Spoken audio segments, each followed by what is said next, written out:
In this section, we cover performing sales. We're going to go ahead and log in. Sales in the retail setting aren't usually done by scanning items, so we'll simulate some scanning here. We scan an item twice. Typically, systems might be set up to just consolidate that into one row. If it's the same item, if we scan another item, we will be adding another row. A few things about items. You can swipe them to delete them. You can change quantities, price, or total price if you have the authorization. If an item has been printed, it will be locked and you will be unable to just delete it. So you may require authorization to do a void if you were not authorized. So if we go ahead and print a receipt here, we see that the items are locked. And as a employee, a regular employee, you might not be able to apply a void. So if you don't see that option, then you cannot do it. Other options that we have here may be under buttons that you would see up at the header here. And you may have different options depending on what type of employee you are. Level 2 in this case happens to be a second price column.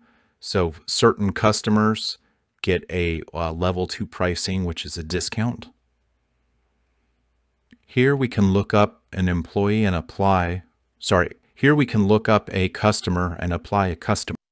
You may look up customers a number of ways. You can input a phone number, maybe the last 4 digits of their phone number, or their email or an account number or any part of their name.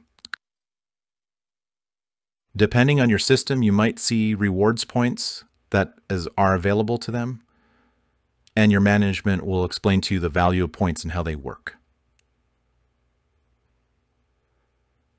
As you saw earlier, we can print a receipt.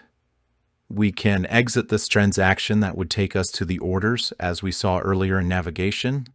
We can make adjustments if we're authorized. We can change the type of transaction, and this would apply to any type of business procedure that you have, if it's a pickup order, takeout order, etc.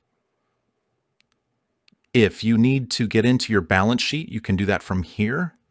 You can add cash to your cash drawer and drop cash from your cash drawer. It would prompt you to input and remove money depending on your operation that you're doing. Let's go back over to the transaction. We can hit edit cart here, and that takes us back. This button here toggles quick buttons. For example, discounts here. If I want to apply a discount, I can apply a discount of $2.04 to this item. And the menu toggles back and forth between pay options here.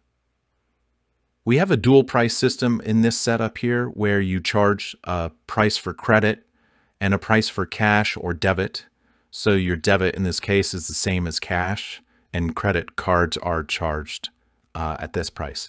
If we press credit on the terminal, you'll see, I'll bring up an image of what you'll see on the credit card terminal.